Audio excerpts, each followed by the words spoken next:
Howdy, my name is Good Guy Mike. Welcome to my YouTube channel. Welcome to another Ramble. It feels so good to say that. So, once again, what you are seeing on the screen is not what I am seeing on the screen, because this is some pre-recorded, video. In fact, I don't even know what it's going to be at the moment. But the audio is just a ramble, because for those guys who don't know this format, the ramble is just that I basically talk with you guys and tell you what's going on in my life, talk about things that interest me in a more free-form format. So it's got a little bit of stuff for you guys to look at, but other than that, let's talk about why the heck I haven't put anything out for the past couple days. That is because my life has been hectic. I feel like my life is always hectic. It's never just, it's just getting exponentially more hectic, which I hope it starts to tone down soon, because anymore I'm gonna be homeless soon. So basically, to preface that point, what happened was on Sunday, after my track meet, I had my track meet on Saturday. On Sunday, I drove to Seattle with a friend who lives in Olympia, and drove down, dropped her off. She went home, and I went to Seattle to see Duke, because Duke lives outside of Seattle. He lives in Kent. So I went to hang out with Duke, spent Sunday with him, chilled, went to the AFK, played some Rock Band together. Then Monday, we chilled some more. I actually went to his college and checked out some of the stuff that he did, which is some fantastic stuff. It's amazing how much he's learning, how quickly he's learning it for his 3D modeling class. But yeah, it was just a lot of fun, because I hadn't seen him since forever. I mean, I saw him over the Christmas break, and that was when we made the animated. Goodness, how can I forget that? But yeah, we made the Christmas animated over Christmas break, and that was the last time I saw Duke. And Duke and I are really, really good friends. Duke is one of my best friends, even though I haven't known him as long. Like Zach, I want to talk. I bring Zach in on one of the rambles and ramble about how him and I met, because it's a great story. Zach and I have known each other since 2nd grade, and we've been best friends since 5th grade. But yeah, so anyways, so Monday was good, getting to chill with Duke. We almost shot a live stream, but we ended up staying in IKEA for too long. So because they don't, both Duke and I are from Montana, and they don't have IKEAs in Montana. So we saw one, and I was like, hey, let's go there, because I wanted to pick up some stuff for my room. Because as you guys know, I've been into amiibos recently, and I acquired a Fox amiibo, but I'm still looking for a Little Mac and a Captain Falcon amiibo. Send them to me. No, no, it's terrible. But yeah. So I wanted to get a display case for them, because they look cool. They're visually, they're very nice. I'm still waiting for them to sell the adapter for the 3DS. I might just, once I get a job over the summer and start working a little bit more, pick up a new 3DS, and then turn my old one into a capture 3DS. But I mean, plans in the future. But anyways, we didn't realize how big it was. It's literally, you do a mile of walking to get through the IKEA store, because it's for those of you who don't know the format of an IKEA store, like I didn't. Basically what it is, it's a bunch of rooms that they show you what you can build with the stuff, what you would design a room. And you go oh man, that lamp's crazy cool. And so then you walk up to the lamp, it has a little tag on it, you write down the aisle number, and then you keep walking, and you walk for another mile through all these other different rooms, and then you make it to the end, and there's a place where you can pick up lights, and then there's a place where there's just a bunch of boxes. It's like a Costco with all these boxes, and you pick what you want, and then you take it home and you build it. So yeah, it's a really cool format. I've never been in a store like that before, and because I've ordered IKEA online, because I think IKEA is great. It's great furniture. But yeah, so we were joking about shitty Swedish furniture, and Duke wanted to celebrate with some Swedish meatballs, and we got almost all the way through, and there's a restaurant in the IKEA. There's IKEA restaurants, and what do they serve but Swedish meatballs? So I got a huge kick out of that, and it's funny too, because it's like a base camp. Honestly, they probably have that restaurant not because they make great money off of it, but because they need to. Otherwise, people get too grumpy because they get hungry from walking so long, and they don't have anywhere to sit down and rest. It's like a base camp that's kind of a halfway point. Well, it's more like a 3/4 way point. But yeah. So anyways, I was going to pick up a light to do some filming that I was going to mount next to my light switch that I was going to do some filming with. But I found this really cool display case, and so I got that. Then I was thinking about getting something for a friend, and just a stuffed animal as a joke, and I ended up putting it back. And then we walked the rest of the way, And I changed my mind like when we got to the cash registers, and so I ran back, and it was like a half mile. It took me like 5 minutes to run to where the stuffed dog was. It was unbelievable. It was one of those things where you don't realize it when you're walking through because you're so engrossed with everything. And you're like, oh, that looks cool. But then, you know, on your way back, you're on a mission. And I was taking shortcuts and stuff, and it took me like 5 minutes to get there and back. In fact, Duke was like, holy cow, like, I expect you to have a beard when you get back. It's like, I didn't realize how big it really was. And then we drove around the outside of it, like leaving, and it was, once again, we were struck by the how genuinely massive it was. But yeah, so it was a lot of fun, and that was really where I started to realize, you know, that I'm hitting that adult phase, because as a kid I would have been bored to death in IKEA. I would have just hated it, right? But now I'm like looking around, I'm like, that's nice. Like when I get my own apartment, I really want a place like that. That's really nice. I like that. That's splendid. Old chap. And I was like, Duke and I like stepped on a rug together, and like just a normal rug, like him and I stepped on the rug, and we both like looked at each other and we're like, this is amazing. This rug looks so nice and it feels even better. And then we just kind of were hit by this moment of realization of like, oh my gosh, we're look at us. We're adults. Look at me just adulting all over the place. But anyways, that wasn't why my weekend was hectic. I was on schedule at that point. So as I said, though, I drove there, right? And I had practice, so I need to be back today, which is Wednesday. And is today Wednesday? No, today's Thursday. Goodness, I'm losing track of the days. Right, because Wednesday was April 1st, and I wanted to put an April Fool's Day video, but I was so, because everything was hectic on Tuesday. Okay, so Tuesday, though, we decided we're going to drive back. So we left early in the morning. And the first thing that happens is that somebody rolled a semi, like legitimately rolled it on the top going over Snoqualmie Pass. For those of you guys who don't know, I live in Missoula, Montana, and Seattle. So basically, you hop on I-90 and then you drive, and you go over Snoqualmie Pass, and then you go through the middle of Eastern Washington into Idaho. Then you go over 4th of July Pass and Lookout Pass. And 4th of July Pass is like a mini pass before Lookout Pass. Lookout Pass is really big. But anyways, and it's like a 600-mile journey from Seattle to where I is. So it's a you know, like a 6 hour and maybe not 400 miles or 600 miles, but it's like a 7 hour, 6 hour drive. I drive a little bit fast. I drive about 5 miles over the speed limit the whole time, because then the police don't bother you. But anyways, so we're driving back. First thing is that somebody rolled the semi on Snoqualmie, which meant that we got stuck. We had to sit inside the car in traffic, like bumper to bumper traffic, for an hour and a half, just chilling out in the car, waiting for, you know, the traffic to go by, just chilling. And I had to go like use the bathroom, and we were by this lake, so I just like there was no bathroom anywhere. So, and there was just trucks, so I kind of looked to make sure that there was no like police car coming, and I just hopped over, and like the trucks were staring at me as I was as I dropped trow and, you know, took a leak on the side of the road. But I mean, you just gotta do what you gotta do, because I knew we wouldn't be stopping for a while after that, and I didn't know how long we were gonna be stuck in the car. So anyways, yeah, I took some pictures of that. Maybe I'll show those on the thing. Probably not. But yeah. So we got stuck for an hour and a half. Then we made it over Snoqualmie, and Snoqualmie actually was pretty good. There was a little bit of rain, not too bad. But we made it to Ellisburg. And my car, it's a bit of an older car. It's a 99, so it's not as old as like the Omni was, or the Rocket to Insanity, which were my previous two cars. The Rocket to Insanity was the one that I flipped last year, if you guys remember that. Starting to think I'm cursed with cars. But anyways, so we were driving, we stopped in Elmsburg, and we went to go get some food. I checked the oil. Oil was a little low, not bad though. So I put in a half a pint of oil, and then all the fluids were good. So we're driving, and we're driving, and there's this little flap that hangs down in front of the radiator that catches the wind. Sometimes it bangs against the radiator and just makes kind of this knocking noise. And so it was getting a little bit bad, so we stopped at a rest station, and I fixed it so that it wouldn't make the knocking noise anymore. But anyways, we're driving, and we're by Sprague, Washington. And if you don't know where that is, congratulations, because nobody does. It's in the middle of nowhere. It's about oh goodness. It is a genuine, like, almost halfway point to home. So, yeah, so, we are in the middle of Sprague, and the knocking takes up, and then the car starts to lose a little bit of power, and it starts to overheat.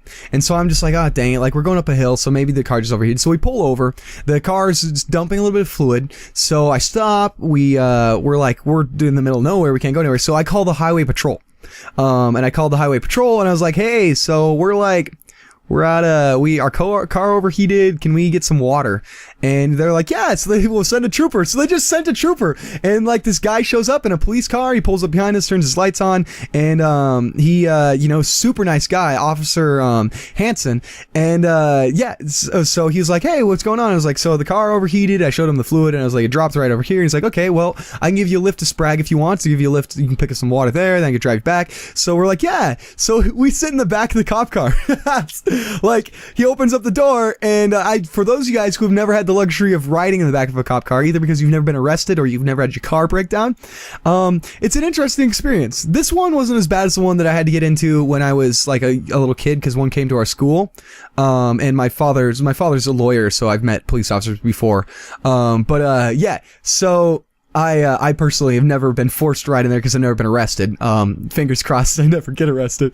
But so it's like a hard plastic interior with a seatbelt, and then there's no like handles on the inside. You can't lock the door, you can't unlock the door, you can't open it, because usually people who are arrested go in the back of the cop car, and then they don't want you escaping. So he checked us, make sure we didn't have anything on us. We jumped in the back of the cop car, and it was the greatest thing because we're driving, and like I'm talking with my friend. And, we're just talking and we're going by and there's like, we're laughing and stuff and talking with the officer and the officer's laughing. And then we look out the window and there's like this family in this van that's driving like the same direction we are. And the windows are just clear. So they just see us in the back of the cop car, just laughing and having a good time with the cop. They probably looked at him and were like, wow, that's the happiest group of criminals I've ever seen. Why, they don't look like they're going to jail at all.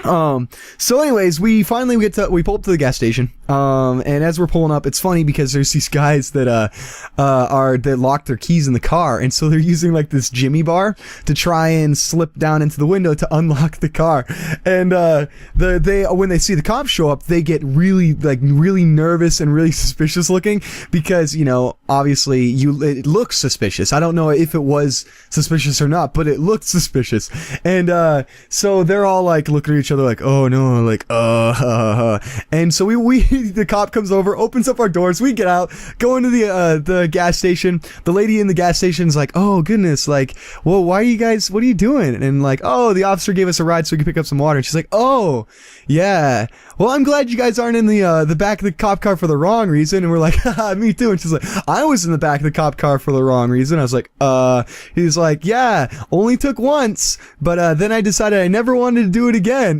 And like, I looked at my friend and we both kind of like exchanged nervous laughter, and we're like, ha ha ha, yeah. And she's like, yep, so don't ever go get arrested. And I was like, I wasn't planning on it, but thank you. So we get our water, get back in the cop car. We have our big gallons of water. It's funny too, because he's like, the car, it's that hard plastic. It's not formed like a seat. It's like sheets of plastic. So I have 2 big gallon things of water. My friend has, 1 gallon thing of water, and she's not big. She's 5'4". And so like he takes off and then like turns, and we're both like sliding back and forth across these seats trying to keep these bottles of water from like falling over.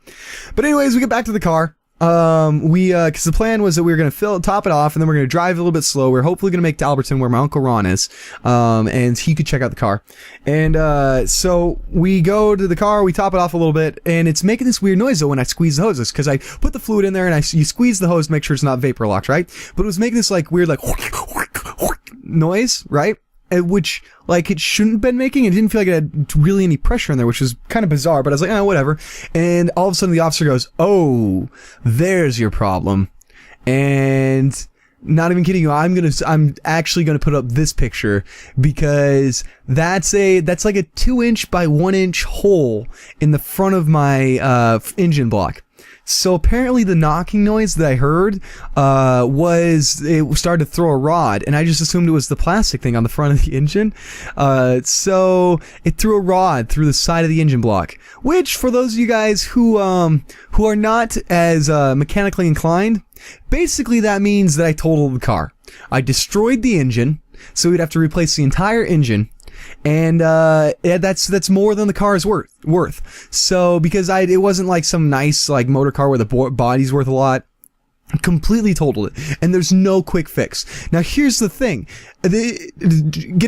when your car's totaled like that, like, you basically, what you go into is you go into a cut your losses mode, because you don't want to spend any more money on it, right? There's no point. Like that car, you're not going to fix it unless, like, if it was like, you know, some sort of Mustang or something, but it was just a Saturn, like a 99 Saturn. And it was a nice car. Like, don't get me wrong, I really like that car. It was a nice car, but it was nothing worth it. So basically, we had to call a friend, because my friend had a friend who was goes to Gonzaga, and so he came out to pick us up, drove us. We emptied everything from the car, because at this point I knew I was never going to see the car again, because we're in the middle of Ellsberg, so we're like 5 hours from home. So I knew I was never going to see the car again, so I took everything out of it. Absolutely everything that I owned, which sucks because I like to keep my car like a mobile home, where I keep, you know, spare clothes, sleeping bag, everything, because I drive in Montana. If I broke down, I need to be safe. So took everything out of it, put it in his van. We drove to Gonzaga, and then once I got to Gonzaga, I had to call Zach and Corey. Zach, you know, from the channel, and Zach I had to call him, and I was like, dude, like, I have to ask a great favor. And he's like, yeah, what's up? I'm like, so my car broke down. It's totaled. I'm not going anywhere in it. I need you to drive to my grandparents' place, get their car because it gets good gas mileage, and then drive out to fucking Spokane at it's like 8 at night at this point. So he's not gonna get to Spokane till like almost midnight. And then on top of that, like, the passes weren't supposed to be super awesome, and then we have to drive back. So he just like, all right, man, I'll give you a call once I make it to your grandparents. Picks up, drives there, total champ. At this point, my friend and I are hanging out in the the dorm lounge rooms and just chilling, because at this point there's nothing we can do for the car because it's after 6 o'clock, and all the tow companies close after 6 o'clock. So we basically pushed the car off the road as far as we could without like putting it in the ditch, and just left it. So we wait. We went and got Mexican food. We wait some more. Zach and Corey finally show up. We move everything from the van into my grandparents' car that Zach was driving. Which, by the way, to mention this, the friend that came from Gonzaga, Jacob, he was supposed to be bedridden because he had a liver infection at the moment. Like, he came and he literally had a cotton ball and a tape where he just like had an IV on his arm because he'd just gotten out of the hospital like a day ago and he's supposed to be bedridden. He had to drive like half an hour to come get us and then drive back. So I felt so bad. Like, he did us a huge solid. So then finally they get in, then we drive back, and by the time like we finally get in, luckily we had no car problems. We had to stop, get gas once. No real car problems though with my grandparents' car, which is what they drove. Zach and I ended up talking while the girls were sleeping in the back, but yeah, we made it in like 3 in the morning. And then the next morning I had to wake up and go to practice, and then I had to rush because basically, for those guys who have luckily never been stranded on the side of the road or had to abandon a vehicle, they market most states, and this it changes from state to state. They market for impound, which basically means that they market on the road, so it's abandoned, and they mark it, and if it's not gone within 24 hours, they tow it and then they impound it. And if they tow it, they charge you how much ever it is for towing, and then they assess a fee, so like a $120 impound fee, and then like $50 per day. And so it gets expensive very quickly. So I had to race to try and get somebody to get this thing because, like, you know, what do you do? And so basically what I had to do is I called a tow company and had them tow it to a junkyard that paid the tow company for the car, and that was at cost. So it ended up costing me $0. But I lost my car over the weekend. I totaled my car. So I went from having a car, and then at the end of the day didn't have a car, and now it's in the junkyard. Like, that's ta-da! That was my weekend, or not my weekend, but my last 2 days. So that's why I really wanted to do an April Fool's video, because I've been enjoying doing holiday-based themed videos, and I really want to do an April Fool's Day video. I had a really good plan, but I just, yesterday was too hectic trying to figure out everything with that car, especially because of the time constraint. Like, tow companies the tow company, it was marked for 24-hour towing, which means that they would tow it in 24 hours. It got marked at 6:30 in the morning, and all the tow companies closed close at like 5 o'clock at night. So I need to get it all figured out in that day. Otherwise, I was gonna be, shit out of luck, and they were gonna impound my vehicle, and then that would cost me a ton of money, which I don't have because I'm a poor college kid. But anyways, that was my past few days, and I really wanted to ramble and tell you guys that story. So it's one of those things. I'm starting to see the humor in it. In the moment, I was super stressed out, but we're on the other side. So, and life provides, and don't get me wrong, like, I'm not just like, my car got destroyed, like, because I'm poor, and so I can't afford a car, really, and this is my second car that I've totaled in the past 2 years, which is infuriating, because I had my Omni for, like, 6 years, yeah, so, right now, I am carless, but we'll figure out. Life's okay, and the good thing is that the rod through the other side of the engine instead of throwing into the compartment, like, which would have been really bad.